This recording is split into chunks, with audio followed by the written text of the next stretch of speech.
Yeah, I am Daniel, I am Australian, and I'm not a teacher. So I'm proud to say that. I've just been... That's a bit better there. So I'm on holiday, actually. I've been travelling around Japan and Korea, seeing some pretty crazy shit. And it's been reminding me a lot about my family. And so we're a pretty dysfunctional group. Fucked up, you might say. Put it this way, you could hit me in the face with a cricket bat and call me a cunt, and that would just remind me of family Christmas. And my mum did that. Yeah. So for some reason, I don't know why, it was decided once a year we would put all of us together who basically hated each other in a metal box and drive for 2 days in Australian summer without air conditioning, and my brother, who has ADD. And he has ADD, but he can like focus for long periods of time on the thing that really he has a passion for, which is beating the shit out of me. And it would, yeah, and he was really creative about it too, you know, he's got a really creative mind, you know, like he wouldn't just beat me up, he would invent like all these games, like they were inspired by pop culture, you know. So I think one time he saw the Terminator, and so I would be in the middle of the back seat and he would be here and he would just do this, he would just go. So that's the door and he's locked his arm in, you know. And you know in the old cars they have the window winder with like the knob on it? He would just press the knob. Sorry.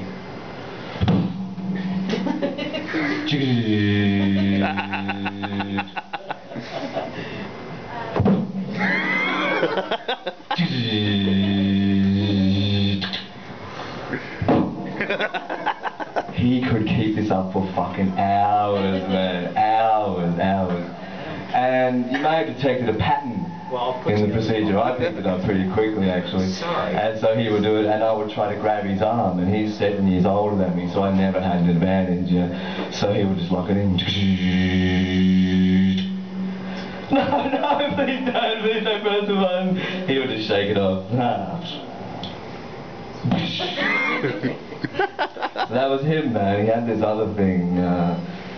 We love Bruce Lee in my family, you know, martial arts movies were big in our family. A lot of families get together and do like quality time and watch Disney movies or something. No, man.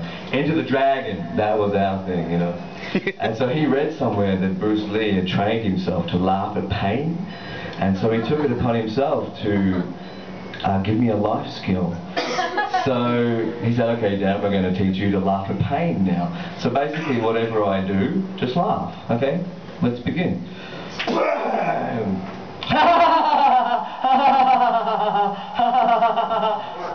Yeah, not bad, man. You're doing it right there.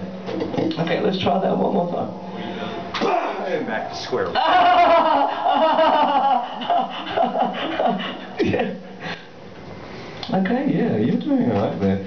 I don't really believe that you're feeling the pain, yeah? Look at my face when I'm about to hit you, and just go with that. Alright, what's my motivation? You're in pain, and you think it's funny. I was going to change it up and use a kick this time.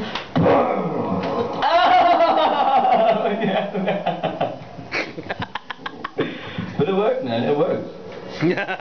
I have that skill. I bet none of you think that funniest home videos is as funny as I think it is, man. That shows how do they keep it so fresh. Good show, man. He saw the movie Indiana Jones and the Last Crusade. Don't know if you've seen it, but there's a part in that movie where they're being chased by Nazis and he's on a motorbike, yeah? And so he's racing along on the motorbike and he sees the checkpoint up ahead and there's the boom gate. And so he zooms past and he grabs the stick and the Nazi is coming up on the other side in the motorbike and he jams the stick in the front of the front wheel and the guy like flies over, oh my god! You know, and like he goes across. So that invented the game my brother called Spoke Ram. Basically, me and my brother riding around in the backyard on bikes and he has a broom. Okay. I think you can guess the object of the game, yeah? Yeah, so he has to spoke ram me. It's a verb as well as the name of the game, yeah? So, and there's points. Yeah, 5 points for every foot you can make your brother project over the handlebars. I never got any points. 10 points for a wang bust, which was when you make your brother fall onto the crossbar. Yeah, a few wang busts. So that was my brother. That was my brother. Very creative guy. He is actually doing very well. He's pushing the boundaries in his chosen field at the moment. He is head of security at Abu Ghraib prison in Iraq. You may have heard of him. Have you seen that photo with the lady? And she's a very famous photo. She's got the cigarette and she's like pointing. Yeah. She's not pointing at his dick. She's doing robot arms. She's about to whack him, man. So yeah, that's my brother. So I'm in Seoul. I'm on holiday. I've been seeing some pretty crazy shit. I was in a toilet the other day, and there's a bucket in the toilet, full to the brim with toilet paper. And I took a shit. I'm not proud of it, but here we are. And I did what you do. I wiped my ass, put it in the bucket. I didn't even know that's a thing. I just did it, right? So I did that. And then I got to thinking, because I've been meeting all these teachers, right, and I hear like these kids are doing 20-hour days and like working their fucking asses off, man. But someone's collecting the shit out of their bucket. It doesn't matter how many hours you work a day. If that's what you're going to end up doing, then fuck it, man. I mean, there's nothing you can do with that job. There's nowhere to go. You're not going to be like, well, I'm collecting shit now, but in a year I might branch into tampons, you know. Start trading shit futures, you know. Work my way up to the executive bathroom. That's not going to fucking happen. All I'm saying is, like, maybe just give these kids a break, man. Have like separate them and have like an anti-gifted program, you know. All the shit collectors, you know, the ones who are going to have the shit job, literally, and just put them in a room and give them a bong and heaps of booze and just say, fill your boots until you start working, yeah? I mean, it worked for me. I mean, my career as a factory worker, I did by smoking loads of pot in school and jerking off when I should have been studying. A lot of people smoked in the bathrooms at school, not me.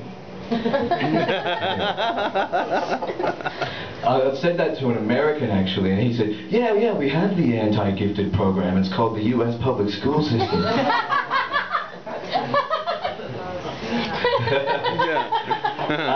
There's another thing I've heard about where you have these old guys on the buses here, and because they're so busy, they just pretty much like dry hump women on the bus. They have it in Japan as well, and what they do there is they have on the platforms in the subway, you'll see like at the end of the platform like pink stickers, and it'll say this carriage for women only, you know. But that was never, it doesn't seem like a real solution to my mind. It just kind of, it's like, it doesn't empower women, you know. It just seems like a defeatist attitude. I mean, it puts the problem to the back of the bus, you know. But there's a simple solution, you know. I came up with it, and it's an invention. It's an electronic invention, and I'd like to run it by you, do like a focus group or something. Afterwards we can talk about our feelings and shit. Okay, so basically what it is, a pair of panties with a taser on the front. Right? So you got like, you know, Grandpa Touchy, he's doing his thing, and she's like, whoop, and just starts fucking back. Oh, get bombs. That's it. Or we could have a seminar and just teach the women of Korea about robot arms. I'm gonna touch it, old man. Thank you very much, guys. You've been great.